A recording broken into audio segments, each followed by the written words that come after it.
Hello, I am Nichola. Hello, I'm Hugh. And this is MKH. Today we're going to talk about our past, our separate past. Do you have some dirty secrets from your past? Secret. Because this is dirty. So today we're going to talk about some past jobs that we have done, and we're going to talk about maybe kind of dangerous jobs that we have done. I mean, we're in our late 30s now, and even before we met each other, like we had done a lot of different stuff, like before we knew each other. You were already well traveled and had all this experience before I even met you. Yes, so I'm going to tell you some of jobs I have done. So let us know in the comment section, what is the most dangerous job that you guys have done? This video is sponsored by Funiq Powertec through the digital industry promotion agency of Yongin City. So we are quickly going to show you something from them, and then we will be right back talking about our past job experiences.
So since our sponsor is something that is about making workplaces easier and safer, I thought we could talk about our jobs that were maybe not easy or safe. Now I think you have more experience than me. Do you want to tell people some of the things that you've done? Actually, I look like I haven't done really lots of dangerous stuff, but actually I grew up very careful boy when I was in hometown, because my parents always don't. So you were like coddled, like don't work in the farm, it's okay, my son. Well, your parents worked in the farm. So I didn't really work at the farm much when I was young, but when I went to Australia, I couldn't speak English and I couldn't have a chance to do some other jobs. So I went to the farm and I worked there, and then I went to the abattoir. That was the hardest job ever. So for people that might not be native English speakers, the abattoir means where you kill the animals for meat. Yes, and the animal was cows. So the first one was cows that you went to. This was before you met me, right? Yes, it's a long time ago. Yeah. First time I went to Australia, and then I was receiving the intestine. Really looks like, I mean, the size is similar to the mattress. What, like this? Huge. So is it like a conveyor belt and these animal parts are coming along? And when they eat, it all goes there, right? Yeah. And they just threw upstairs to downstairs. Oh. And I received that one, and I had to cut. With a knife? Yes, and then inside, it's all, Blood? poop. Poop, oh! Yeah, I worked there, but it was really noisy, and the smell is, think about the smell of fresh meat, but, not really...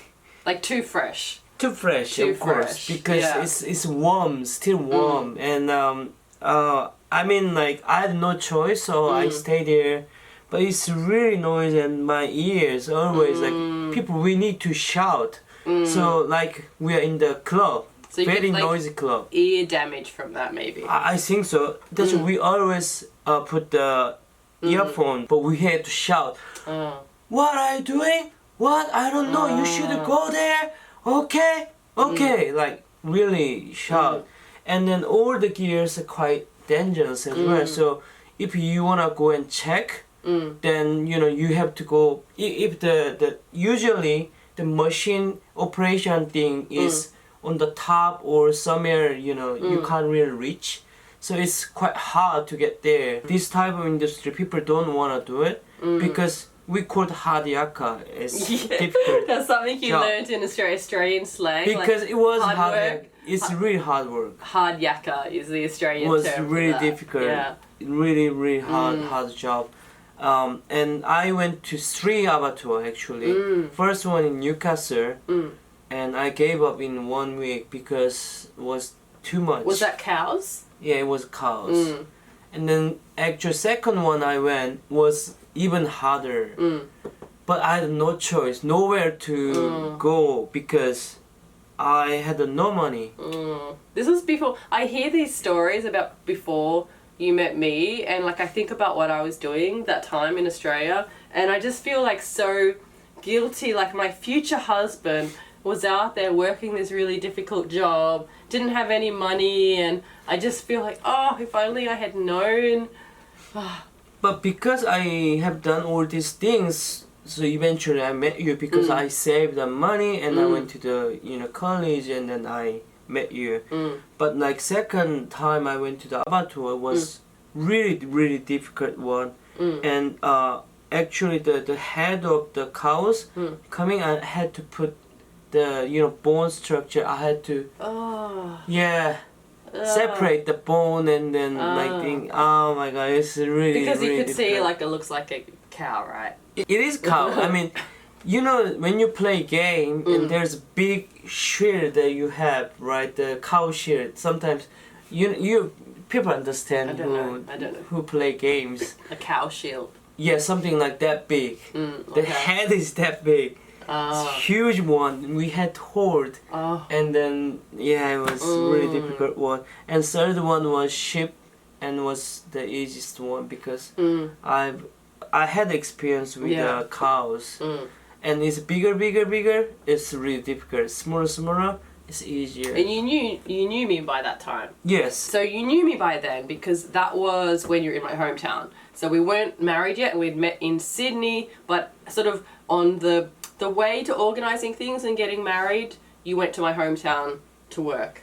That's a way that a lot of Koreans do make a lot of money in Australia, right? Because a lot of Australians don't want to do those jobs because they can be dangerous and they can, or it's not, it's not a fun job, but the money can be good. But when you work there for a long time, it's just you make fun. Try one person who can do faster. Oh, that sounds even more dangerous. I know it's dangerous. Because you're working with knives. Yeah, it's really sharp knives because we have to, do it all the time. Now, you have a scar on your butt that is from working at an abattoir, right? Are you guys sure? No! But you don't remember exactly how you got it. I think water, the hot Hot water, but like, because how? Because we have to use all the gears. You sterilize it. Put it in the hot water. Yeah. To cut the meat because the meat is very fresh, and then you guys are eating, so we have to. Yeah. Somehow it just happened to my butt, but my butt is okay. My butt is pretty good. On a serious note, I mean, this is a legitimate concern about the meat industry, right? How much meat goes through, and then when it's unsafe working conditions. At least in Australia, they pay higher than minimum wage. Yes. I think in some other countries like the US, anyone correct me or tell me in the comment section. I know in the US, things can be more dangerous, and also they not paying people as well. If everybody try to eat a bit less meat, then there's a lot of benefits for that. But I love meat. I don't understand how you still eat meat after working in an abattoir. Like, I haven't worked in an abattoir and I still have my vegan days. Also, I used to work at the battleship when I was in the Navy. So you did your compulsory military service? Yes. Yeah. So both the dangerous thing in the abattoir and then the ship is really noisy and it's huge. It costs a lot to do it. Have all that equipment and to Yes. be able to, because it's something you have to check regularly, right? Yes, you have to check because if you have some problem, it doesn't work or something wrong. But if you put this machine thing in like a noisy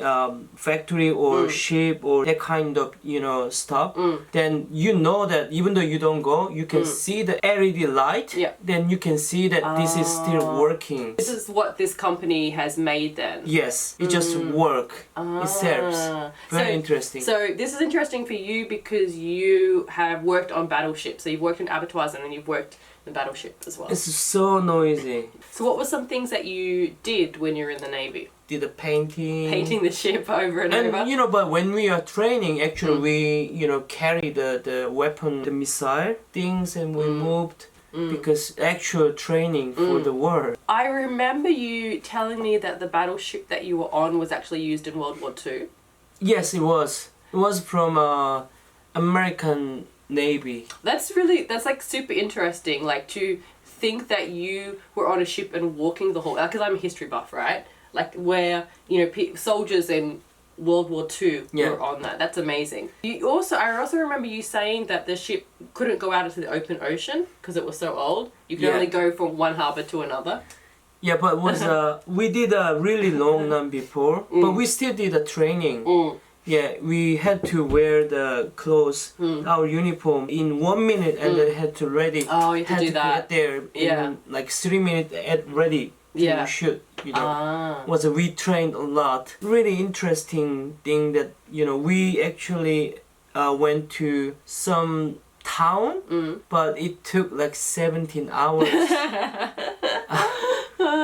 I'd rather take the KTX, but it was really interesting. And sometimes I just felt like there's something in there because it was from World War II. Ghosts.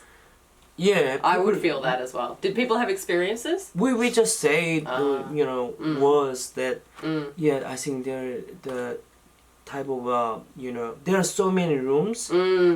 That room has something, has a spirit or something like that. Yeah, don't go there. Even maybe just the intense emotion that would be happening in World War II. Sometimes you feel like the emotion leaves an imprint. That's something else people want to talk about in the comment section. Yeah, like the ship is not experiences. working anymore because it's too old. And you did your military service a long time ago because you were so old. I'm not that old, but yeah, I did. Yeah, it was a long like time 2001? That's a long time ago. Oh my god. That's a long time Almost ago. 20 years. Yeah. So, I've done so many dangerous jobs, right?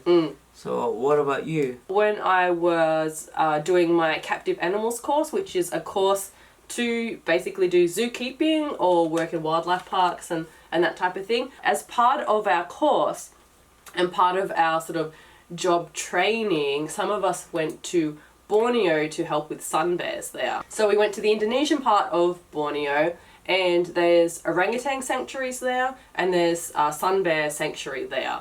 I think I've shown you some photos of this. Yes, you're wearing gumboots. Yeah, I'll put them on the screen now. And there's a photo like I have a machete and that. And we did a lot of physical work. And so, of course, in Borneo, a lot of the forest and that is being cleared for palm oil. Palm oil is bad and causing all these problems. I won't go into it too much now. So we were working with sun bears, and it was dangerous in the sense that, these are wild animals and they have very long claws like this, but we were already training to be zookeepers, so we knew, like, it wasn't just, how there's volunteer trips where people go but they actually cause more problems because they just do things badly and the local people have to then fix everything that they've done. Sometimes it happens to the countryside as well. The city people come in. Yeah, they're coming to have the farm working. And it's just more work. Yeah, they made more work. Yeah. Hopefully we weren't like that too much. Like, we were training to be zookeepers and people did have a lot of skills, and we would do things like scatter feeds, which is a really important thing with wild animals. But we were working very closely with the bears, and we were in the forest, in the jungle. There's things like snakes and spiders and that type of thing. It was a really great time in my life, and I think it was just before I met you. Yeah. Yeah, I think. And I really enjoyed that, and I think then when I met you, I was quite happier person than I had been in previous years. So maybe it was just something on the road to meeting you and being happy in life. I don't know. It's same thing that I had a bad, not bad. It was I can't say like it's good experience, but because I've done these things, It led to here. eventually I get here. So it might seem that we have a really unusual sponsor for this video, but actually the more I read into it, it's something that can be used in a lot of companies. And they're wanting to reach more of an international market. Like a lot of Korean companies, especially tech companies, are making amazing things. So check that out if that's relevant to you and your company. Is it relevant to your company? Not yet. My company, maybe not later. Yet. Thank you to our sponsors, Funiq Powertec. There will be links below, and this sponsorship is through digital industry promotion of Yanging City. So if you work that kind of environment or battleship or factory and that kind of thing, just leave the comment and what is hard there. Let us know what is the most dangerous job that you have done, or the hardest job that you have done. Let's have a discussion about it in the comments section. You can check out our blog where there's comics and blog posts. You can check out our social media and subscribe to us, and we'll see you later. Bye-bye.